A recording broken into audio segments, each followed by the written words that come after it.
Hello, in this clip we'll look briefly at the Dreambox Dashboard. So what we're looking at here is always going to take us to this week. So it's looking at one particular week from Saturday to Sunday.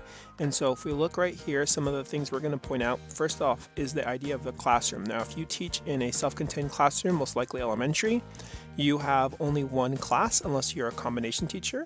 If you are at the secondary level, most likely a period. So if you have one class, only the one class will be displayed.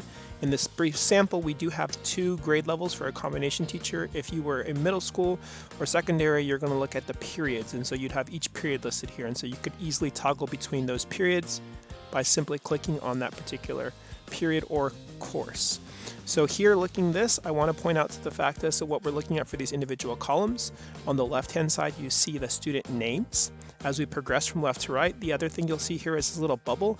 This is for you to communicate with students. So you could simply click on this and you can send out a message both to an individual student as well as a message to the entire class. Now there are some already pre-set up messages, so you can just simply pull up one of these automatically defaulted words of encouragement and you could simply click that on there.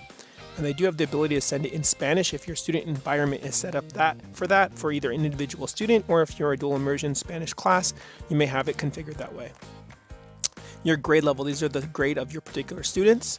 This is quickly as just a snapshot of where your students are at for this given most recent activity that they completed. Now this watch button here is for you to watch a quick clip in terms of how they progress. So it does sometimes take a moment to load or render. I'm going to go ahead and click on this first one as an example. So once it does load, you have the ability to simply click play, and then you can even adjust the speed right down here in the right corner. And what you're doing is watching how quickly your students progress, both in terms of what questions they were given and how they responded. Did they seek out some of the help or supports within the platform? I'm going to pause that. If you wanted to not look at it in that real time, you could also click by the problem over here and jump straight into one of the questions. But this will just be an option for you to drill down even further to see how did your individual student perform within any given activity or assignment. I'm going to close this. We're progressing again to the right. Here we see the amount of time spent. They do say on average it's between more closer to 10 to 15 minutes per lesson. So something to look out for is if you have a student that's completing or spending a lot of amount of time there but not finishing the lessons, that might be a flag that's being raised. In terms of the lessons, you want to point out that the goal that they set out is a minimum of 5 lessons per week. And they do have some color coding here to help us out with that. Green is to indicate once it's filled that they've completed that 5 assignment minimum threshold. Once it progresses into purple, that's because they've started to move beyond 5, so anywhere between 6 and 10.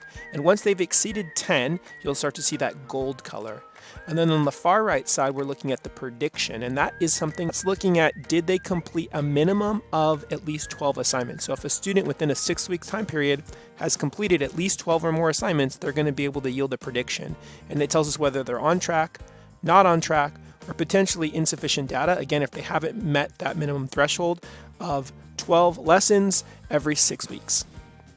Now, you do have the ability to toggle from here as well. And what I mean by that is, let's just say, for example, I wanted to see which of my students are completing the most assignments or needing more supports. I can go from least to greatest or from greatest to least by any of these individual columns, and it'll just sort it out so I can get a quick snapshot in terms of who I might need to target or who I might need to speak with. On down, you have the lesson highlights. That's the same thing that we had shown in that sample by playing it out. This is more so for the entire class. You can also click where you can see all of your class. If I progress all the way to the side, view all highlights. A little bit lower, this is something we want to point out that I would say of the things here, 2 that I really want to highlight. One is the idea of certificates. If you're in the primary classroom, or maybe potentially for some of your older students as well, you could see as an incentive that it does yield these certificates once students have completed or mastered certain thresholds. So you could simply print that out and award it to students. Based on looking at some of the chats, I've seen that teachers have pointed up to 3rd grade, they found it to be more useful or beneficial with their classroom. But again, you as the teacher know your students best. In terms of may need attention, this is the area that I really want to make sure we're looking for. If students are struggling, or maybe they're having a hard time with a certain area, you want to click on this. Now in this sample, we don't have anyone that's here. Give me a moment, I'll pull up another class and we'll be able to.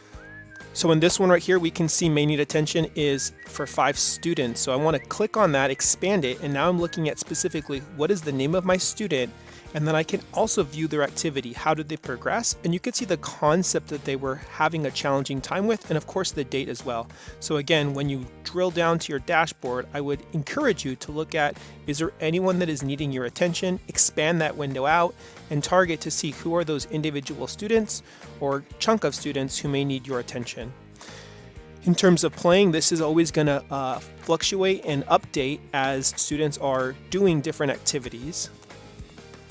Down below, we see roster management. That is not something in our district we would concern ourselves with, being that we're using our single sign-on through ClassLink. I'm going to scroll on up. And then the last thing before I move on is the idea of the monthly usage.